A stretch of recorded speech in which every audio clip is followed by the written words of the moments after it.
dahil may pasok na po bukas, kaya pumunta po kami sa Quantum SM Dagupan.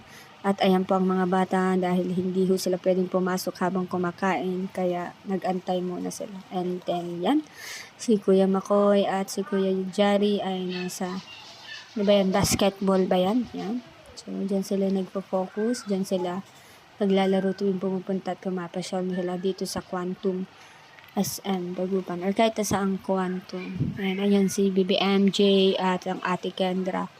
So silang dalawa lagi ang partner kapag may visit sila dito sa may Quantum. Ayan si Tatay na hindi ako pinapansin dahil kaaway ko dahil hindi kami nagkasundo dun sa susuot na damit ng aking anak sa pictorial.